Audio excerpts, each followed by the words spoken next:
I'm honored by the invitation to participate in this famous gathering in the land of Africa's greatest personality, Nelson Madiba Mandela. Now in its 25th year, the Mining Indaba has certainly made its mark as the authoritative place for an exchange of ideas and experiences on mining in Africa.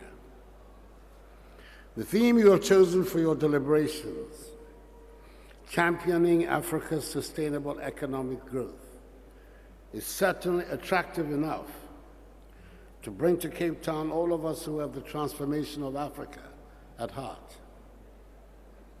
Ladies and gentlemen, with our continent having been blessed with so many minerals, it is not surprising that mining has always played an important role in our lives. For centuries, our minerals have been the attraction for adventurers and fortune seekers. Many foreign thrones and crowns are adorned with the gems taken from our lands, not always through straightforward means. Our lands have been fought over and shared and divided along lines that show no rhyme or reason. The pursuit of gold and other minerals has reduced many of our forests to degraded lands, some of our rivers to polluted water bodies, and diamonds from our lands are now sometimes labeled blood diamonds. It is no wonder, therefore, that some describe these minerals as curses instead of the blessing and good fortune they should be. The truth, however, is that mining is a necessity and not just an indulgence to satisfy aesthetics or curiosity.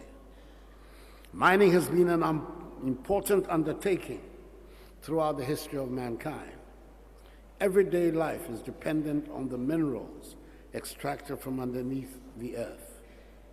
Today, most of the things that we use, ranging from the smartphones we own, to the coins we spend, to the electricity we consume, emanate from metals and minerals that have been mined. The mining industry in many of our countries plays a critical role in our economies, providing considerable job opportunities. After centuries of exploitation, Africa currently is still home to 30% of the world's mineral reserves, and an even higher proportion of deposits of gold, platinum, diamonds, bauxite, and manganese. The story of mining in Africa has not always been a happy one. The irony is not lost on many that our continent, so rich in the minerals that are sought after by the world, should remain inhabited by the poorest people on the globe. The irony is not lost on many that many of the areas from which the riches are mined look like the most deprived places on earth.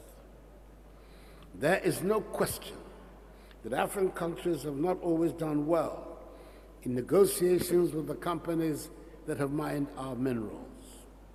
We've been handicapped in the negotiation process with the big mining companies because of political instability, bad reputation, and sometimes incompetent and/or corrupt representatives who negotiate on our behalf. The world has changed a lot since the early mining contracts were drawn.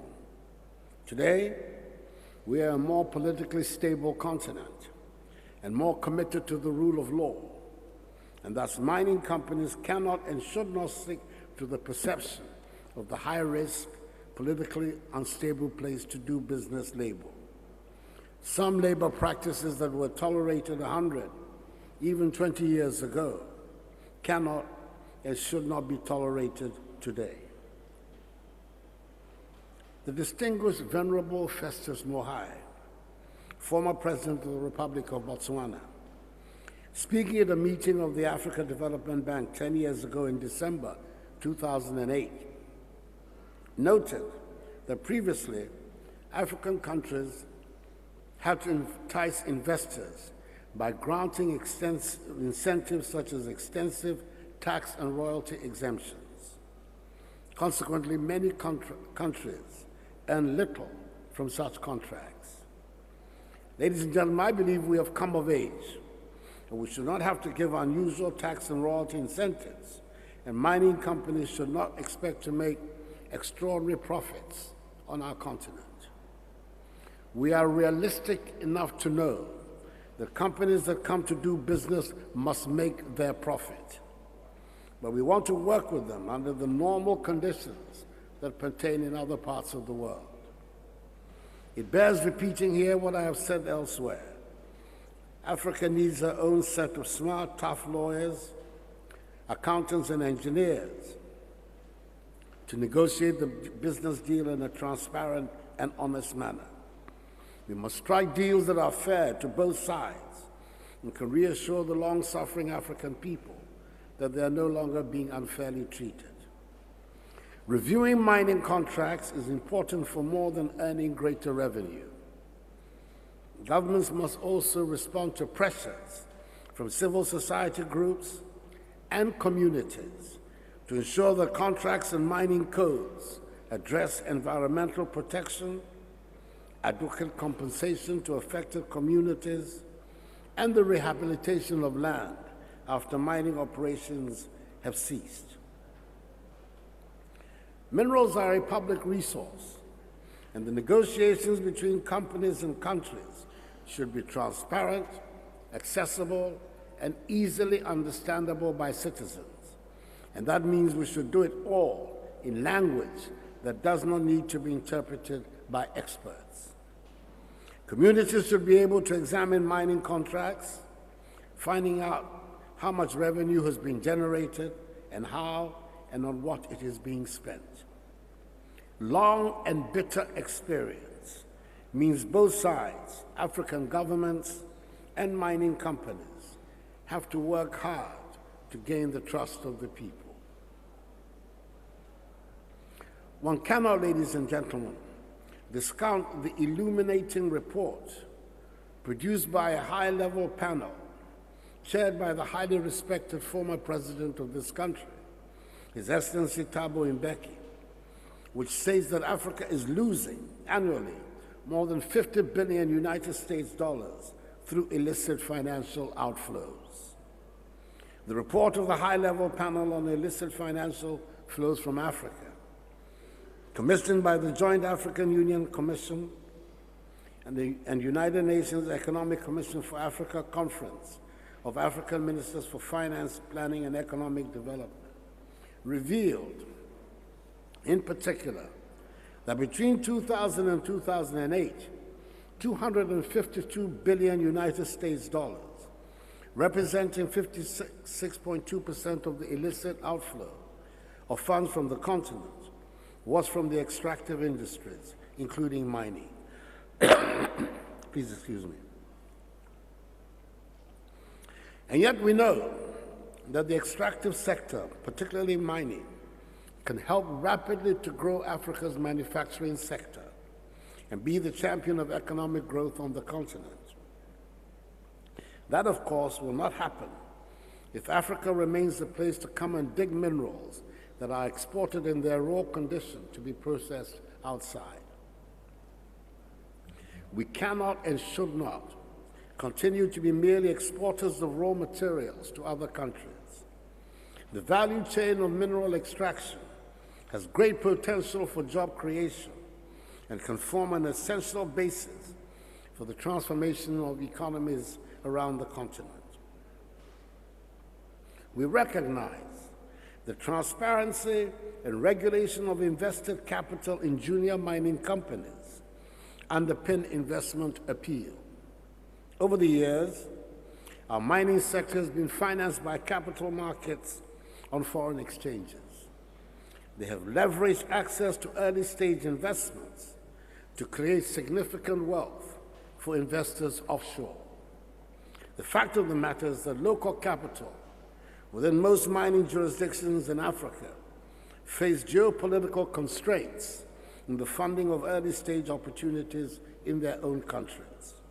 Canada, Australia, the Americas, and South Africa have spectacular examples of considerable wealth created amongst individuals and corporations as a result of significant discoveries in faraway lands that are financed by early seed capital raised on their local exchanges. Ghana, undoubtedly, is amongst the most matured and stable mining jurisdictions in Africa. And for the first time, my government is putting together a regulatory framework and fiscal incentives to enable local companies list early-stage promising prospects on our local stock exchange, thereby taking full advantage of these incentives.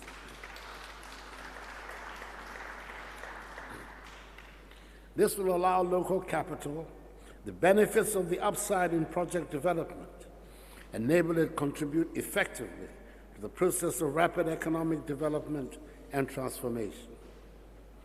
We are now all more sensitive to the needs of the environment and the dangers posed by the degradation caused by reckless mining practices. We in Ghana have a big problem with the particularly dark side of mining, which has been leading to an alarming degradation of our lands and water bodies. We have a name for it in Ghana, galamsey, i.e. illegal mining. Time was when this was a relatively minor practice of individuals digging for gold in their communities. You could describe it almost as romantic, as young people try their hands at it before moving on to their main professions. Now, it has become a large-scale and dangerous operation that has reduced our lands and water bodies to sad spectacles, mainly as a result of the introduction of sophisticated equipment and machinery into the field by foreign-controlled criminal syndicates. In Ghana, we moved to address this issue by initially placing a 2-year ban on small-scale mining upon my assumption of office in January 2017, in order to fashion and implement policies on how to sanitize the sector and ensure that in future, small-scale mining would not damage our environment. We had to train some of the small-scale miners in responsible mining and find alternative livelihood resources for others who were engaged in illegal mining. Our efforts have begun to yield dividends. Some of the heavily polluted rivers are showing signs of being restored to health. And recently, there was a lot of excitement. Fish were seen again in one of the most famous rivers of our country, the Ankobra River, after many years of turbidity. We are determined to strengthen the regulatory framework for mining so that illegal mining, i.e. galamsey, does not reappear. I know that we're not the only ones experiencing this phenomenon, and there are other countries on the continent where illegal mining activities are threatening to overwhelm local authorities. The extreme case is probably the Democratic Republic of Congo, DRC, where its many minerals are such magnets for adventurers from around the world that they instigate the instability in the country. Ladies and gentlemen, earlier on, I made reference to the state of mining communities in our country. I believe it is a point that cannot and should not be simply mentioned in passing. Take, for example, the town of Obuasi in Ghana, the home of AngloGold Ashanti, where there's been official mining for more than a century. In times past, it was said to be the richest gold mine in the world, and it has certainly made some people in the United Kingdom and the United States, and probably in South Africa too, very rich. So why does Obuasi not look like the place from where hundreds of millions of dollars have been made? It should be the most beautiful city in Ghana or the world if it hosts the richest gold mine, but it is far from it. After an absence of 5 years from the scene, because of the uncontrolled activities of illegal miners on its concession, the company is back again. I had the pleasure of reopening the mine 2 weeks ago on the 22nd of January under an agreement that balances more fairly the interests of the two sides, that is, the government of Ghana and AngloGold Ashanti.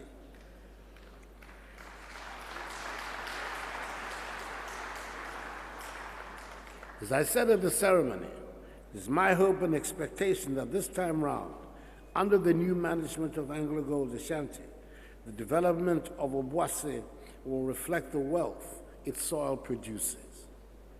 Why is the Kona region of Sierra Leone, where a local pastor digging around his garden can still find a 709-carat gem diamond, not developed and prosperous? Why do towns from whose soils diamonds have been taken all these years not look like anything they produce riches? Why are the mining communities generally in such poor conditions? The stressed state of communities in which mining companies operate is nothing short of a disgrace, and we must work to change that situation.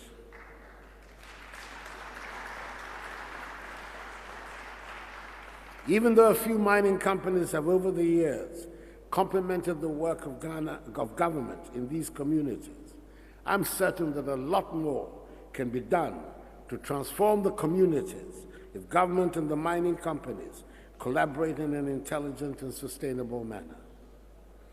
Ladies and gentlemen, the mining industry has what it takes to help them make the economic transformation we seek in Africa. Go to any mine, and it is obvious you are innovators, you are persistent, and you have expertise. How else do you find the minerals you seek from the bowels of the earth? You are hard workers, and it shows in what you do. In addition to the exploitation of the traditional minerals of gold, diamond, and manganese in Ghana, we have also taken the decision at long last to exploit our considerable bauxite and iron ore deposits. We've established the Ghana Integrated Aluminum Development Corporation, a public corporation, to take charge of the development with appropriate investors of the full value chain of our bauxite resources in order to establish an integrated aluminum industry in Ghana. We're also determined to build an integrated iron and steel industry out of our extensive iron ore and manganese deposits to serve the needs of our country and region. And to that end, Parliament in its current session will consider and hopefully approve the establishment of another public corporation, the Ghana Integrated Iron and Steel Development Corporation, which will, with appropriate investors, take charge of this undertaking. Another modern mineral, lithium, which is being used in several applications, is present in commercial quantities in Ghana. Work is currently underway, again with the appropriate investment, to exploit it for the economic development of our country. We hope to establish in all these new ventures an equitable balance between our needs and the needs of the investor community.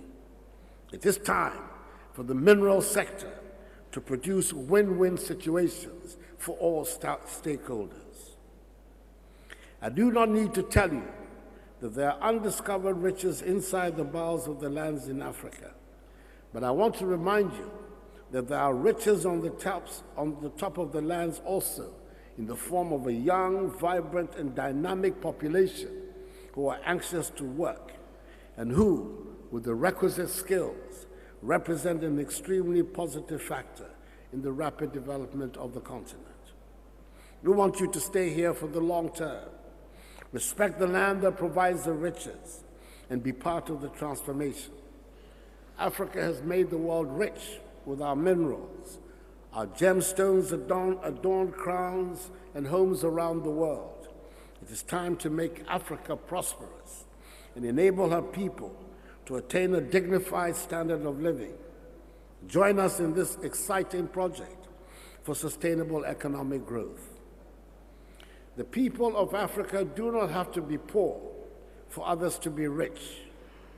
The state of modern technology has made it possible, probably for the first time in human history, to establish a global economy which can generate shared and mutually reinforcing prosperity for all the peoples of the world. The world can then look forward to the emergence of a new world civilization, which, shorn of greed and cupidity, has boundless prospects for human advancements, where the overwhelming majority of mankind can live in dignity and security, and give birth to a new, extraordinary golden age, where the arts, culture, philosophy, science, and technology can flourish in an unprecedented scale. And thank you very much for your attention.